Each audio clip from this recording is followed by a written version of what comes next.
حضرت عبداللہ ابن عمر رضی اللہ تعالیٰ عنہ نے فرمایا کہ حضور نبی اکرم صلی اللہ تعالیٰ علیہ وآلہ وسلم کی خدمت میں ایک شخص آیا اور اس نے عرض کیا یا رسول اللہ صلی اللہ علیہ وسلم ای الناس احب الی اللہ تعالی و ای الاعمال احب الی اللہ تعالی.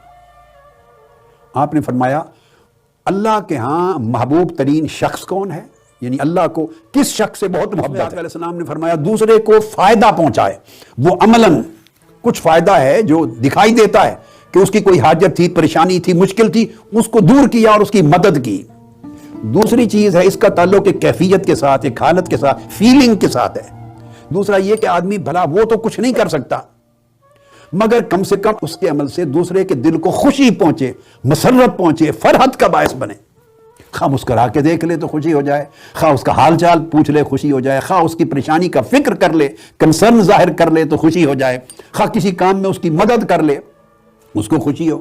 آپ آج کل گھر میں ہیں، مثلا آپ اپنی بیوی بچوں کے ساتھ مل کے کوکنگ کریں، خوشی ہوگی، آپ کی بیوی کا ایک بوجھ ہلکا ہوگا. اپنے دن بانٹ لیں، 7 دن ہیں، 2 دن آپ کوکنگ کریں، اور بچے بڑے ہیں تو 1-2 دن بچوں کو دکھائیں، وہ کوکنگ کریں، آپ ان کو ہیلپ کریں. 3 دن آپ کی وائف کوکنگ کری، آپ ان کو ہیلپ کریں، کچن میں کھڑے ہوں، مل کے پیاز کاٹیں، سبزی کاٹیں، ٹماٹر کاٹیں، سیلڈ بنائیں، سبزی بنائیں، کوکنگ کریں، ان کے ساتھ جوائنٹلی کام کروائیں، گھر کا صفائی میں ہیلپ کریں. اس عمل سے آپ نے ان کو نفع بھی پہنچایا اور اس عمل سے ان کو سرور بھی پہنچا. پھر بچوں کے ساتھ بیٹھیں کھیلیں، فیملی کے ساتھ کوالٹی کا اچھا خوشگوار وقت گزاریں جس سے ان کو خوشی ہو. یاد رکھ لیں معاملات میں ہر بھلائی کی ابتدا فیملی سے ہوتی ہے. الاقرب فالاقرب. بعض لوگ فیملی کو نگلیکٹ کرتے ہیں اور باہر بڑی خیرات اور بڑی حسنات اور بڑی بھلائیاں کرنا چاہ رہے ہوتے ہیں. ایسی بھلائیاں قبول نہیں ہوتی. بھلائی کی ابتدا اپنی فیملی سے، بیوی بچوں سے ہوتی ہے. انفاق خرچ کرنے کی ابتدا بچوں سے، ان کے دلوں میں سرور اور خوشی ڈالنے کی ابتدا اپنی فیملی اور بچوں سے. اس سے آپ اپنی فیملی اور اپنے بچوں کے اور آپ کے درمیان جو فاصلے ہیں ان کو کم کریں، ان کو اپنے قریب کریں، خود ان کے دلوں کے قریب ہوں، اپنی رویہ سے محبتیں بانٹیں، مسرت بانٹیں. تو فرمایا جو شخص مسرت اور محبت بانٹتا ہے اور اس کی وجہ سے دوسرے کے دل میں سرور اور راحت پیدا ہوتی ہے، کمفرٹ ملتی ہے دوسرے کو، وہ عمل اللہ کو سب سے زیادہ پسند ہے.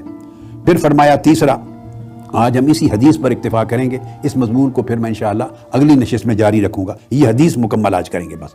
تیسرا عمل فرمایا اور یکشف عنہ کربۃ، یا کوئی شخص کسی دوسرے کی کوئی ایک مصیبت اور آدھا چھوڑ دوں.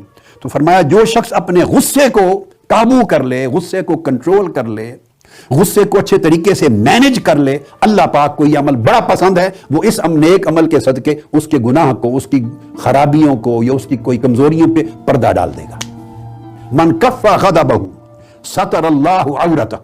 جو شخص میں پھر کہ اپنے غصے کو اچھے طریقے سے کنٹرول کرتا ہے، مینج کرتا ہے، ضبط کر لیتا ہے غصے کو، اللہ پاک اس کے عیبوں پہ پردہ ڈال دیتا ہے. اور یہ بھی محبوب ترین اعمال میں سے. پھر اس کے بعد آگے فرمایا 8ویں چیز، وَمَنْ قَزَمَ غَيْظَهُ وَلَوْ شَاءَ أَنْ يُمْدِيَهُ أَمْدَاهُ مَلَأَ اللَّهُ قَلْبَهُ رَجَاءً يَوْمَ الْقِيَامَةِ. پہلا تو تھا کہ غصہ ظاہر ہو رہا تھا، اس کو روک لیا، کنٹرول کیا اس کیفیت میں. اب دوسری چیز فرمائی، ابھی باہر اس کے غصہ ظاہر نہیں ہوا تھا، اندر ابال کی طرح موجود تھا، ارتعاش تھا، اندر اس کی ایجیٹیشن تھی. اور اس کو جس شخص نے کنٹرول کر لیا، اندر ہی غصہ باہر ظاہر ہونے سے بھی پہلے اس کو ضبط کر لیا اور اس کو صبر میں، حلم میں، بردباری میں، ٹھنڈک میں بدل دیا. فرمایا حالانکہ وہ چاہتا تو جس پر غصہ آ رہا تھا اس پر ظاہر کر سکتا تھا، اس کو کوئی نقصان پہنچا سکتا تھا، انتقام لے سکتا تھا، جو وہ چاہتا تھا کچھ نہ کچھ کر گزرتا، مگر اس شخص نے اس کو ضبط کر لیا، اندر ہی ضبط کر لیا اور باہر بھی ظاہر نہیں ہونے دیا. فرمایا وہ عمل اللہ کو اتنا محبوب ہے کہ قیامت کے دن اللہ پاک اس کے دل کو اللہ کی رحمت کی امید کے ساتھ بھر دے گا. جو چاہے گا وہ شخص اللہ پاک اس کو قیامت کے دن عطا کر دے گا. جو شخص غصہ ظاہر کر سکتا تھا یا کسی پہ غصہ نکال سکتا تھا یا کسی کو نقصان پہنچا سکتا تھا یا اونچا بول کے کسی کو ڈرا دھمکا سکتا تھا، یہ کر سکتا تھا مگر اس نے ضبط کر لیا کے ساتھ، اللہ پاک اس کو دنیا میں بھی عزت دیتا ہے، قیامت کے دن بھی ثابت قدمی دیتا ہے. اور سب سے بڑھ کر یہ کہ یہ عمل اللہ کا محبوب ترین عمل ہے.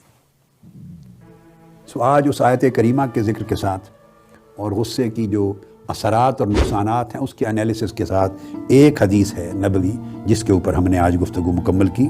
اس کو امام طبرانی نے اپنی معجم الکبیر میں روایت کیا ہے، اور امام ابن ابی الدنیا نے قضاء الحوائج کے باب میں اپنے اس کا ذکر کیا ہے، اور اس کا اسناد سند بھی حسن ہے۔